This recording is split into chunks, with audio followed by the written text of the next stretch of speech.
L'insomnie, c'est quoi? Sais-tu que 37% des Français souffriraient de troubles du sommeil ou d'éveil?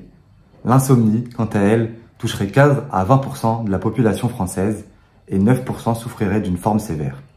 Mais l'insomnie, en gros, qu'est-ce que c'est? Qui est-ce que ça touche? Et quels sont les facteurs déclenchants? C'est le thème de la vidéo d'aujourd'hui.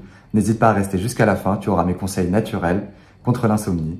Et n'hésite pas à t'abonner pour avoir plus de vidéos sur le domaine infirmier. À tout de suite.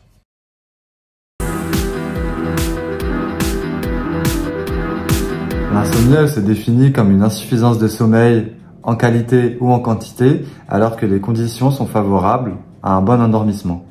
Elle est caractérisée par des difficultés d'endormissement, des éveils nocturnes et ou un réveil trop précoce, avec la sensation de ne pas avoir récupéré suffisamment. Au quotidien, elle se traduit par une irritabilité, des difficultés de concentration, mais aussi de la fatigue ou une somnolence diurne qui ont des conséquences importantes à titre individuel et collectif, comme des absences au travail ou bien le risque d'accident. De nombreuses études ont décrit l'impact négatif à long terme du manque de sommeil sur l'état de santé.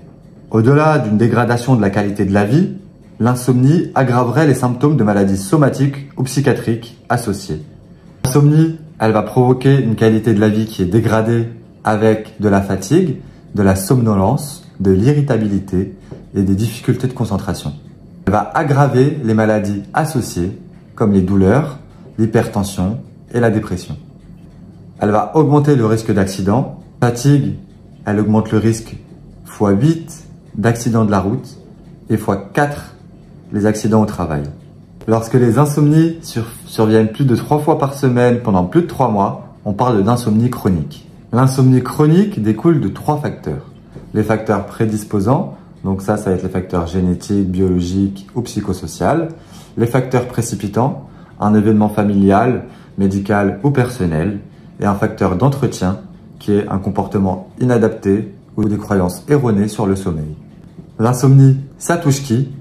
Comme on a vu en début de la vidéo, ça touche entre 15 à 20% de la population française.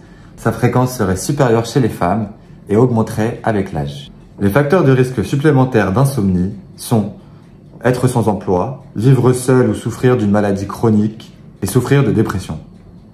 Les personnes souffrant de dépression auraient 7 à 10 fois plus de risques d'avoir des troubles du sommeil que les autres.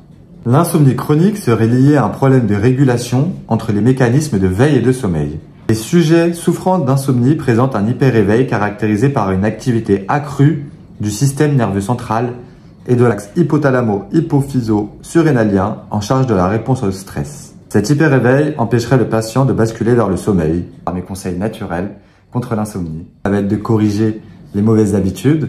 Donc si on a tendance à aller au lit tard, on va essayer d'y aller un peu plus tôt, d'éviter les écrans 1 heure avant d'aller se coucher et de prendre un repas 2 à 3 heures avant de dormir. Sinon, il y a des thérapies cognitivo-comportementales que l'on peut mettre en place avec un thérapeute sur des méthodes d'endormissement qui peuvent être agréables et disponibles pour tout le monde. Et en dernier, le recours aux médicaments ne doit être que ponctuel et si vraiment nécessaire et que vous n'avez pas d'autre alternative. Voilà, c'était mes conseils contre les insomnies. Si vous en avez d'autres, n'hésitez pas à me les dire dans les commentaires en bas. On se retrouve pour d'autres vidéos sur le domaine infirmier. C'était Lao, ciao.